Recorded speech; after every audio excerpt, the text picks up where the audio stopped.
देखिए, दीपक मीणा जी हमारे साथ हैं, मेरठ जिलाधिकारी हैं। उनसे हम ये जानते हैं कि मेरठ में किस तरह से भारत सरकार की योजनाओं का क्रियान्वयन किया जा रहा है, किस तरह से वो ज़मीन और धरातल पर उतारी जा रही हैं। ये समझाने के लिए मीणा जी के पास हम चलते हैं और उनसे जानते हैं। मैं ये बताना चाहूँगा, जैसा आप जानते हैं कि मेरठ एक एनसीआर रीजन में आता है। यहाँ पे ऑलरेडी काफ़ी प्रायोरिटी के डेवलपमेंट प्रोजेक्ट्स चल रहे हैं।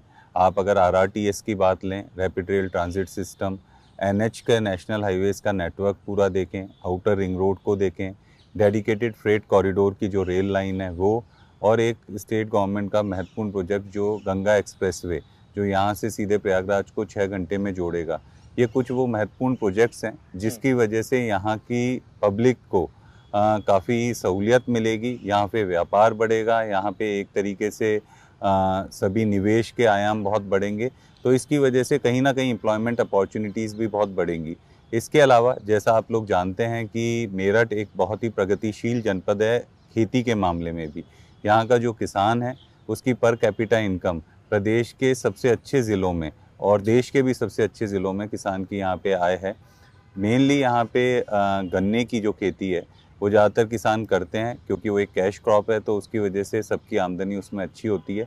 बट फिर भी आने वाले टाइम के लिए, जैसा हम लोग जानते हैं कि सिर्फ खेती पे आधारित रहेगा किसान, तो उसको कहीं ना कहीं इतना आमदनी नहीं होगी। उसको कहीं ना कहीं डाइवर्सिफिकेशन, एनिमल हस्बेंड्री में, अलाइड एक्टिविटीज़ में भी जाना पड़ेगा। तो इसके लिए गवर्नमेंट ऑफ इंडिया की, गवर्नमेंट ऑफ यूपी की कई स्कीम्स हैं। हम लोगों ने सबसे पहले तो कि इसको कैप्चर करने की कोशिश की है कि एनसीआर का रीजन होने की वजह से यहाँ पे फ्लोरिकल्चर एंड हॉर्टिकल्चर है और प्लस वेजिटेबल कल्टीवेशन का बहुत ज़्यादा स्कोप है, क्योंकि डिमांड है मेट्रो सिटी पास में होने की वजह से।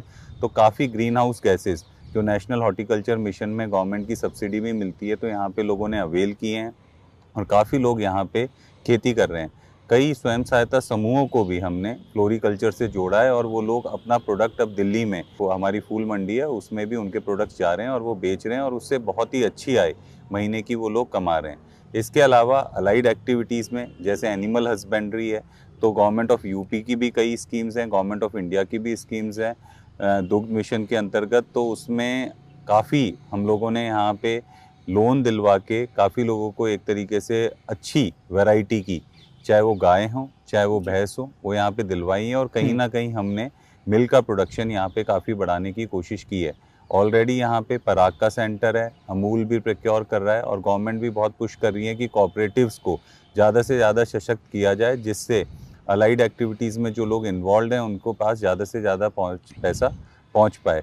इसके अलावा टिसिकल्चर फिश की यहाँ पे बहुत अच्छी हैचरी डेवलप की है गवर्नमेंट ने और उसमें काफ़ी लोग उसका लाभ उठा रहे हैं।